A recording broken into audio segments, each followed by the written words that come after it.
Eu estava... Faz muito tempo que eu não venho nesse teatro. Acho que a última vez, ou primeira vez que eu vim, foi na graduação de Serviço Social. Um evento que teve aqui sobre... Chamava alguma coisa assim, plebiscito universitário sobre a pena de morte. Estava aqui nessa mesa Hélio Bicudo, né, pessoas clássicas aí desse debate, pessoal do Núcleo de Estudos da Violência, da USP, professora Nancy Cardia, Padre Chico, enfim, tinha muita gente de peso, né?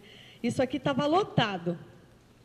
E tinha uma divisão, tinha estudantes aqui da USP contrários aliás, a favor da pena de morte, né? E tinha o pessoal da FEFELESH contra, tinha o pessoal da PUC aqui, foi um movimento grande, um debate grande. E eu estava pensando que, hoje em dia, se a gente chamasse uma discussão sobre prisão perpétua, por exemplo, aqui, como isso aqui talvez estivesse lotado, né? Nós estamos no olho do furacão do Estado penal e de uma sociedade que apoia o Estado punitivo, cada vez mais rígido, né? E nós somos uma resistência que está aqui hoje à tarde, né? Não viemos aqui à toa. Ou a gente vem aqui para se articular e se fortalecer e pedir ajuda, né? Ou a gente vem para conhecer mais desse debate, para se preparar mais para o enfrentamento e para a resistência, né? Então, é o caso de estudantes que estão aqui, que a gente vê, né? Profissionais, militantes, né? Que estão aqui porque estão na contracorrente, fazem questão de estar na contracorrente, né? E eu penso que a gente precisa cada vez mais se fortalecer para formar mais cidadãos preparados para a resistência, para a gente encher esse auditório e tantos mais, né? Então, nós somos muito importantes e estamos num momento muito importante do crescimento do Estado penal, punitivo e encarceratório, em detrimento de um Estado social, um Estado de proteção, um Estado de seguridade, né? Um Estado combativo à desigualdade social, que tem que ser um outro Estado, uma outra sociedade, né? Então, a gente está aqui para esse debate. E por isso que eu estou com muito gosto aqui e preparei uma fala que tem alguns pontos que eu considero como consequências da institucionalização, né? Eu vejo a mesa, essa primeira mesa aqui da tarde, como o tema do encarceramento. Falar da institucionalização, no nosso caso aqui, é falar do encarceramento, suas consequências, né? Seus prejuízos, suas falácias, suas falsas verdades, né? De um Estado, de um Estado moderno que concebeu prisões, né? Para atenuar um modelo antigo e que hoje, no pleno século XX, tem uma proposta de tratamento penitenciário que, no nosso caso brasileiro, que é disso que a gente vai tratar aqui, não vamos tratar dos modelos japoneses, norte-americanos, não é o caso. O modelo brasileiro é o modelo do confinamento, do isolamento, do sofrimento, né? Da segurança, em primeiro lugar, da vigilância, em prol de responder a que interesses. Então, eu ia fazer uma pergunta no final, já estou lançando agora para a gente já começar a refletir. Interessa para quê e para quem o modelo de prisão que nós temos no estado de São Paulo e no Brasil? Né? Ele interessa, e muito. Há vários interesses econômicos, sociais, políticos, filosóficos e ideológicos, né? Será que a gente consegue ter isso cada vez mais claro? Porque o aumento do encarceramento, o aumento de construção de presídios, o aumento de regime diferenciado disciplinar diferenciado, o RDD, ele interessa para quem? Para quem interessa saber que a gente tem presos, cada vez mais presos dentro das prisões? A quem interessa isso? Não é à toa. A quem interessa os presídios federais de segurança máxima, que são a tendência dos presídios brasileiros? Há uma sociedade que demanda isso. E há uma política, ou há políticas de governo que respondem. E, de certeza, a demanda da extinção de presídios, ela corresponde a um público que sai de suas casas, do seu estudo, do seu trabalho, para vir falar da contracorrente, da possibilidade da gente não ter uma sociedade de prisões. Há uma possibilidade da gente construir, nos processos societários, sociedades sem punição. Qual é a alternativa? Até agora a gente soube construir muito bem sociedades com prisões.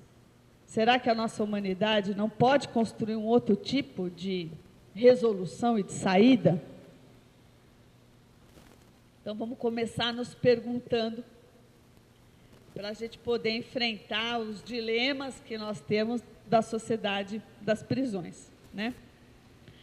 Então, falar de institucionalização, eu penso que é falar desses processos complexos, multidimensionais, que se trata o encarceramento. Como o Fernando falou, hoje nós temos 500 mil de pessoas encarceradas no Brasil. O Marcelo Freixo, deputado estadual do Rio de Janeiro, já vem fazendo essa conta de que nós vamos estar todos presos daqui a 50 anos, bem antes de sair a apresentação disso no filme Tropa de Elite, que, aliás, faz uma alusão ao personagem dele, como professor de história, filósofo, etc. Então, preparemos-nos, porque vamos todos precisar de muito cigarro na cadeia, porque as gerações vão estar presas. Eu não sei se eu pego, se a gente pega isso, Mas, enfim. Eu tenho só para expressar o quanto nós estamos todos vulneráveis ao encarceramento. Eu tenho um amigo, professor, que atropelou uma pessoa em situação de rua na Radial Leste de madrugada. Para a sorte dele, ele não tinha ingerido nenhum tipo de bebida alcoólica, foi realmente um acidente, e ele está sendo processado pelo Estado por homicídio doloso, não foi nem culposo, porque estava com a velocidade excedida para aquele trecho da Radial Leste. Bom, está aí recorrendo com advogados e coisa e tal. Isso pode acontecer com qualquer um de nós. E se ele não tivesse, por exemplo, um advogado ou um acesso à defensoria, pode até ser condenado, não é? Então, para ver como a gente está vulnerável ao encarceramento, à sociedade que encarcera, há um judiciário que encarcera. Então, a política de encarceramento, como o Fernando fez uma introdução, no estado de São Paulo, pelo menos nas últimas 2 décadas, o professor Sérgio Adorno e o professor Fernando Sala fizeram uma pesquisa o ano passado, e eles constatam que o ritmo frenético do crescimento da população carcerária só fez aprofundar as deficiências do sistema prisional no país e no estado de São Paulo, o que eu chamo, nas minhas pesquisas, de desassistências que são realizadas. As desassistências judiciária, social, material, enfim, educacional, desassistência ao trabalho, porque o Estado brasileiro não consegue acompanhar o que a desigualdade social produz, exclui e manda para a prisão. Quer dizer, essa equação, a raiz dela, nós vamos só conseguir, companheira, lá na raiz da desigualdade mesmo. Lá onde a comunidade não tem política, política social, política pública suficiente e, em muitos casos, inexistente. Então, não dá ibope discutir isso, porque isso é a raiz da sociedade e do Estado menorizado no seu social. Obrigada. né? É o menos Estado social para o mais Estado penal, né? O Vacan já é um estudioso, pesquisador, que já faz essas relações na França, nos Estados Unidos há muito tempo, e a gente vem trazendo para as nossas análises sociológicas sobre o encarceramento no Brasil, né? Então, as desassistências nas prisões, elas só pioraram, só aprofundaram, né? E as prisões são lugar de confinamento e segurança no Brasil. Tá? O encrudecimento das prisões, da construção das prisões, eles acompanharam os marcos neoliberais que nós vivemos no Brasil a partir dos finais dos anos 80, anos 90, né? Então, não é coincidência, né, que o aumento de prisões e de encarceramento, eles correspondem a uma conjuntura neoliberal, né, a uma conjuntura de desresponsabilização do Estado pelos direitos e pelas políticas sociais, né, a diminuição cada vez mais crescente do Estado, né, esse estado de bem-estar social que nós nunca vivemos no Brasil, né, que sempre ficamos à deriva, né, e que agora ele é um fosso de possibilidades, né? É um cenário, então, que vem condenando parcelas expressivas da população urbana e metropolitana de São Paulo e de baixa renda, né?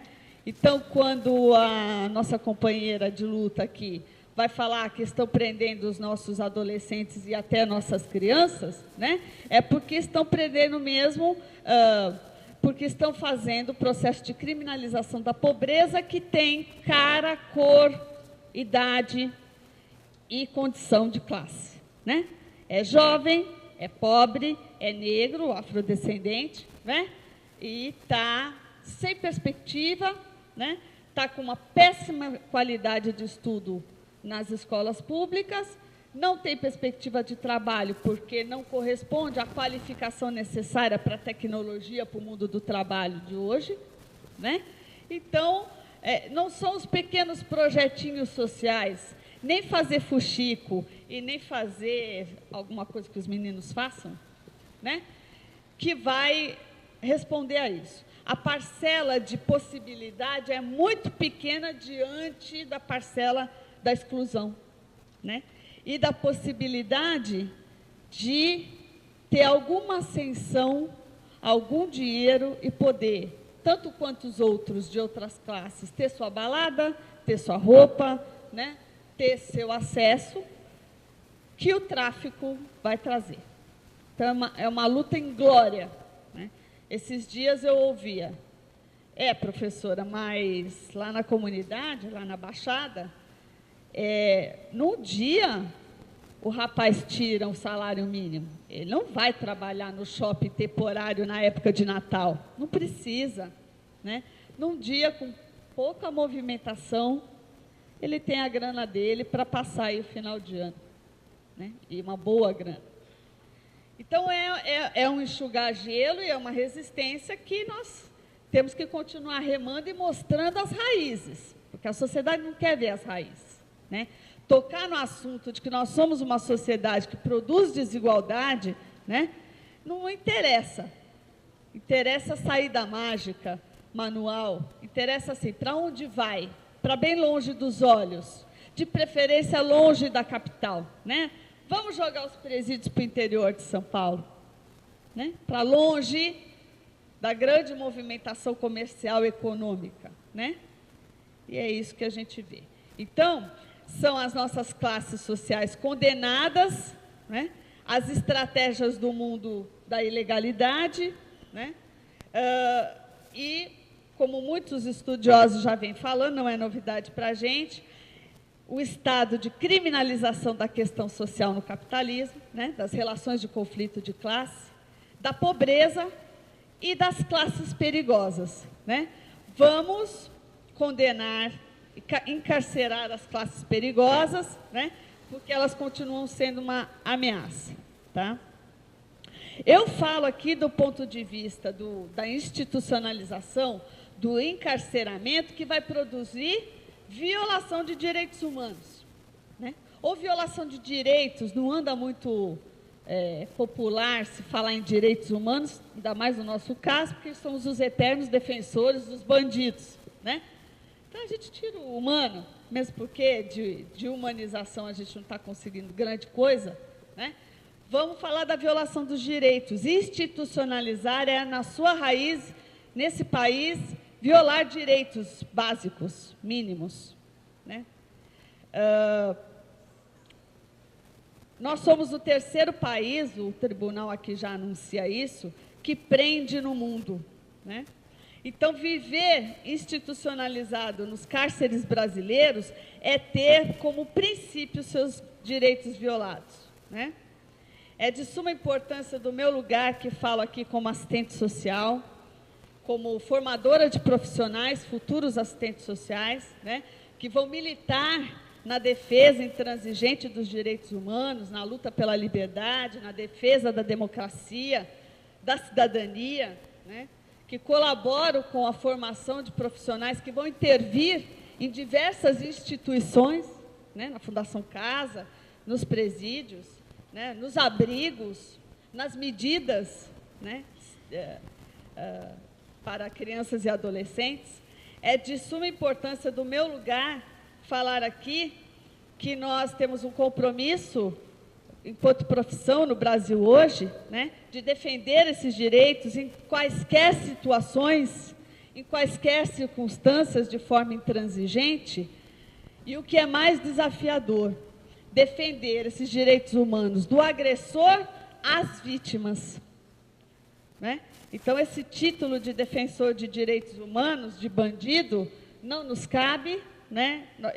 Acredito que nós todos aqui na mesa não aceitamos isso, porque nós estamos defendendo direitos humanos, direitos dos seres humanos em quaisquer circunstâncias. E nessas quaisquer circunstâncias, cabe falar daqueles que estão tutelados pelo Estado, com seu direito de ir e vir restringido, né? E aí eu tenho os operadores do direito aqui que podem falar melhor que eu, né? Mas que nós estamos preocupados e inseridos enquanto trabalhadores sociais, que psicólogos, assistentes sociais, educadores, advogados, enfim, toda uma gama de profissionais e militantes e voluntários e movimentos sociais envolvidos nessa defesa, né? A defesa de uma emancipação política nessa sociedade, que ainda temos prisões, para uma emancipação humana de uma sociedade sem prisões, né? Então, isso é um grande desafio, é um desafio falar contra a institucionalização, né? Falar de uma sociedade sem penas, falar de uma sociedade de extinção das prisões, né?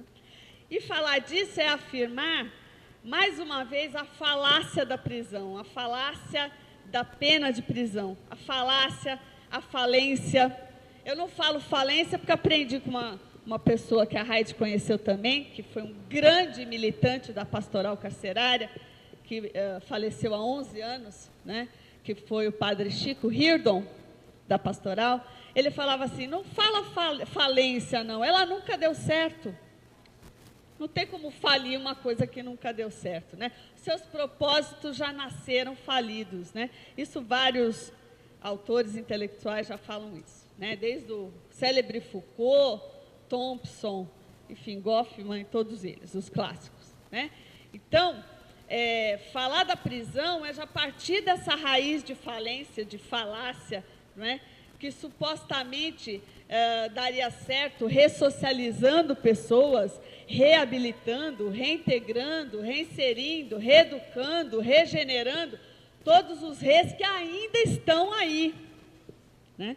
Eu estava lendo um último material do Departamento Penitenciário Nacional, totalmente positivista na criminologia ainda, da readaptação do sujeito à sociedade, quase que trazendo a harmonia da sociedade capitalista, né, para aqueles que estão desviados e desajustados, né? Está aí, está produzido em caderno de dados nacionais sobre o nosso sistema carcerário, né?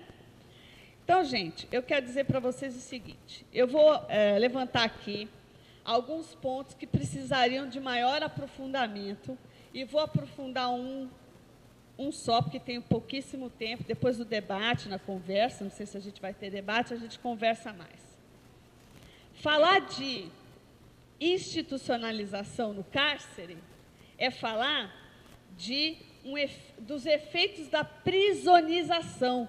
Nos Estados Unidos usa muito essa categoria, prisonização, que são os efeitos sociais, psicossociais, né? E os efeitos que essa instituição, que para o nosso caso não é mais uma instituição total, porque os presos não estão incomunicáveis, enfim, né? Não estão nesse isolamento total, né? E os efeitos que essa prisonização acarreta na vida concreta de homens e mulheres presos hoje no Brasil. Primeira coisa, primeiro ponto, a sobrepena. Tudo que os meus colegas vão falar aqui, que eu tenho certeza que vão falar, né? E tudo aquilo que a gente já sabe que é o encarceramento no Brasil, é uma sobrepena, né? As condições subhumanas, vou citar um exemplo. Centros de detenção provisória construídos para, no máximo, 600 pessoas, com 2.000. Isso não é mais pena, nem provisória, nem cumprimento de pena que deveria estar na penitenciária, com uma suposta condição de tratamento penitenciário. Isso já é sobrepena. Então, é o Estado no banco dos réus, sim. É o Estado delinquente. Já falava o Padre Chico antes da gente falar do Estado no banco dos réus, né?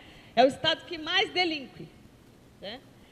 Sobre outra negação, outra sobrepena, o afastamento do convívio dos seus familiares, né? Uma política de afastamento no cumprimento dessa pena.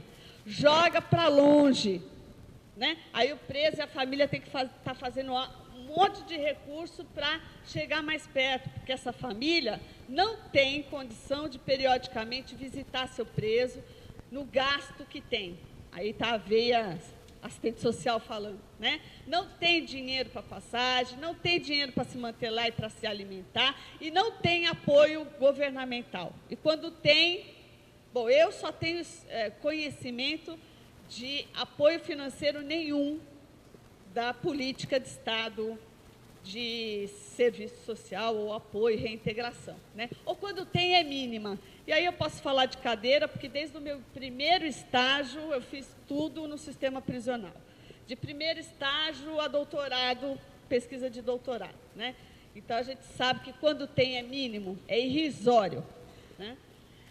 Sobre as revistas aos familiares, elas continuam vexatórias, humilhantes, também faz parte da sobrepena. Ela se estende ao familiar ou ao amigo, né? Elas continuam sendo vexatórias e humilhantes, né? Continuam sendo expressão de criminalização da pobreza, porque a mãe, a companheira, o filho, a irmã, né? Ou os familiares que vão, também são suspeitos, né? Por isso que eles têm que passar sempre por revista vexatória, né?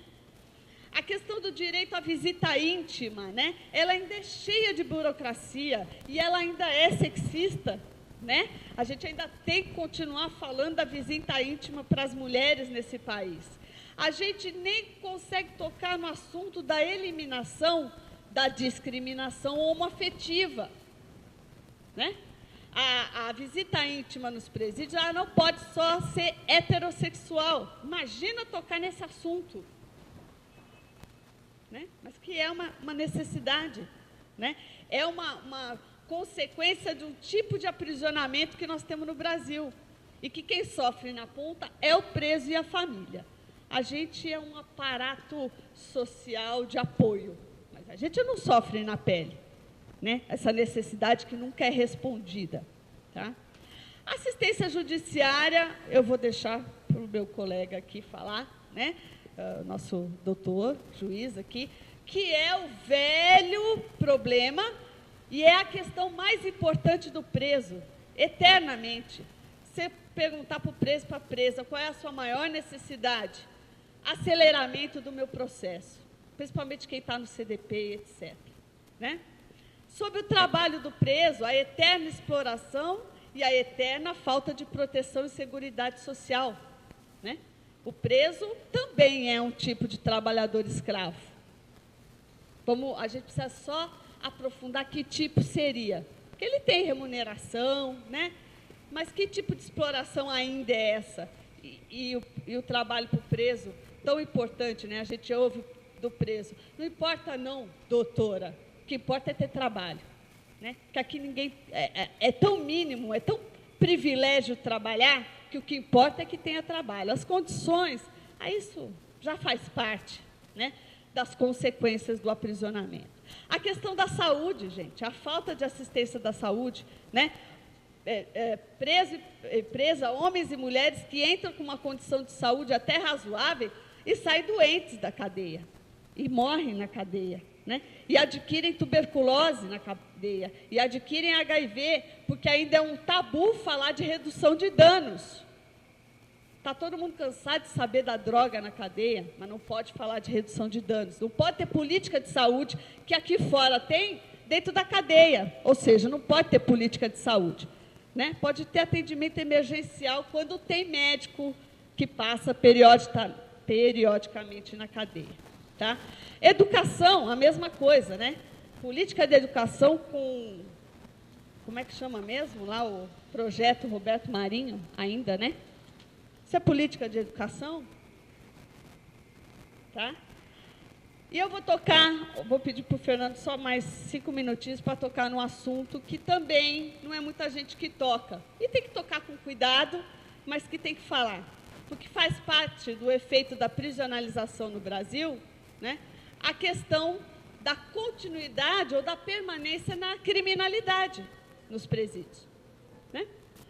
Os grupos que têm vários nomes por esse Brasil afora, né, e no Rio são Comando Vermelho e outros tantos, e em São Paulo, o partido do PCC. Né? Enfim, eu fiz uma reflexão aqui que eu quero partilhar com vocês. Né?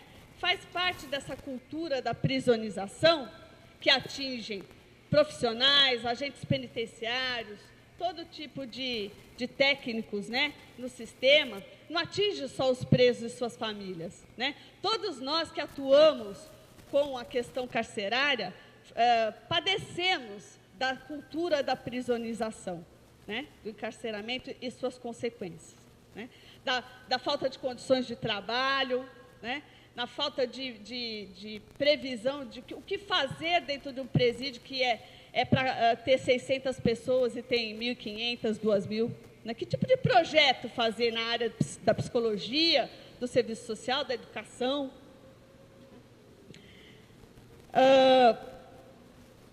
Essa questão da manutenção da criminalidade, né, organizada nas prisões, são poucos os pesquisadores que falam disso. Né?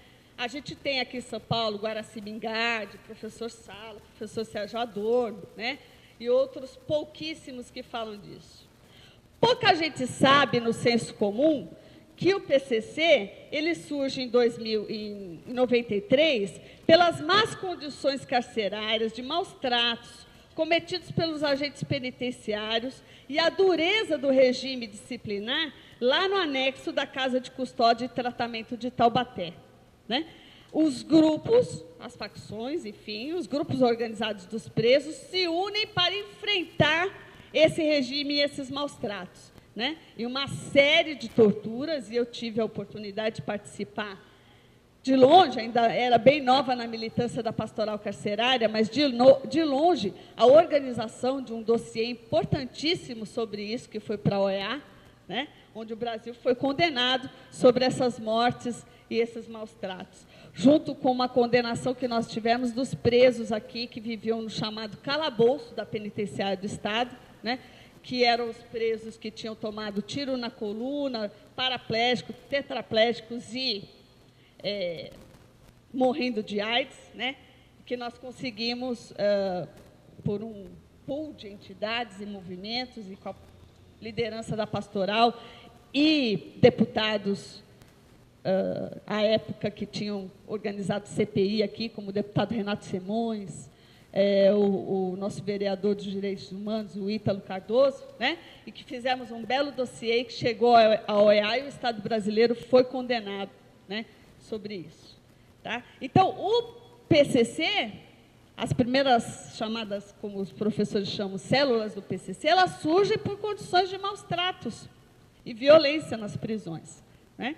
Então, aí eu pergunto para nós, assim, claro que o PCC ele tem um estatuto de lealdade, solidariedade, de luta contra injustiças e opressões, né, cuja traição de quem participa do PCC a esses princípios, tanto dentro das cadeias como fora, né, é passível de violências justificadas, diz o suposto estatuto do PCC, né?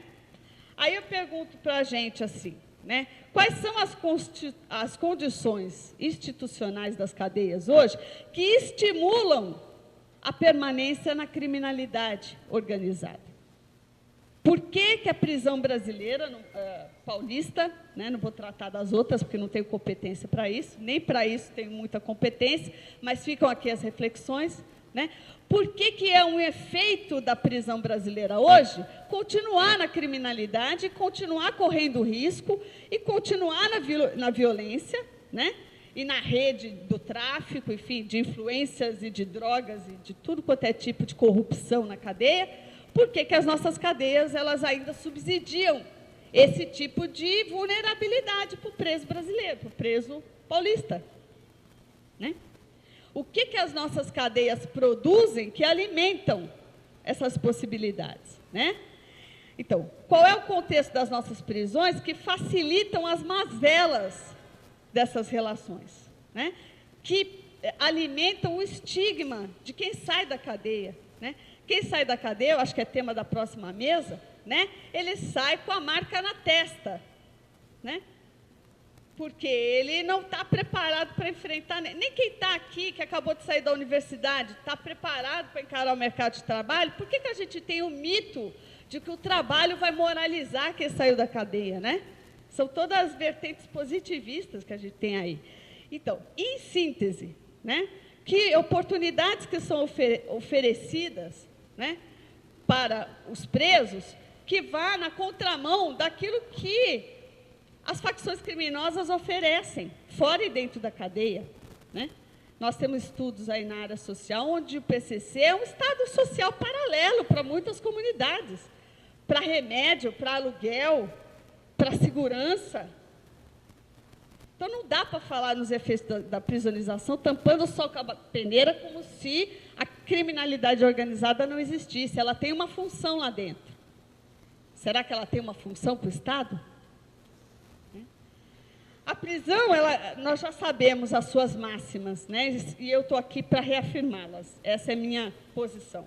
A prisão não combate criminalidade e não evita reincidência. Então, enquanto, Fernando, tiver prisão, esses índices são naturais. Se tem uma coisa para naturalizar, é isso, né?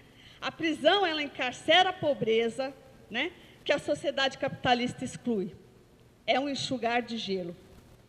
A prisão nada mais é que a inclusão de um cidadão que é condenado, mas é fadado à sua desumanização.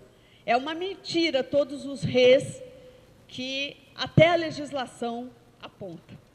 A prisão é o local mais desfavorável em condições para recuperar alguém, para aqueles que acreditam nisso.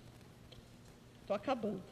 Foucault, no Vigiar e Punir, já afirmou o seguinte: a prisão moderna é, antes de tudo, uma empresa de modificar os indivíduos. É uma empresa pública que foi criada para isso. Ela tem a missão de reformar moralmente os indivíduos.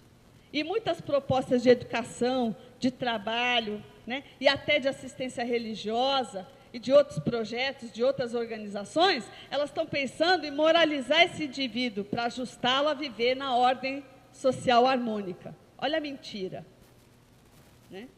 A prisionalização, ela gera na vida do sujeito, como diz o Goffman, um estigma social irreversível, para a gente pensar esse irreversível.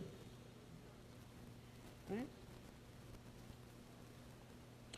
E, para finalizar, o Vacan que é esse estudioso que eu citei aqui, ele vai falar assim: a prisão foi feita para ser aspirador social da escória, olha que forte, que as transformações econômicas e sociais do capitalismo faz acontecer, né?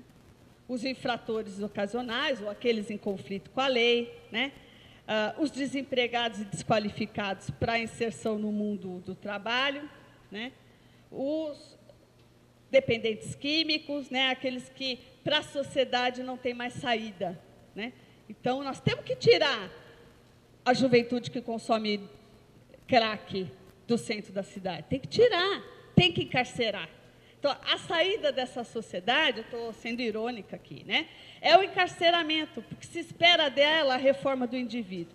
E nós que conhecemos por dentro essa instituição falida, ou que nunca deu certo, nós temos que denunciar que ela não é a saída, né?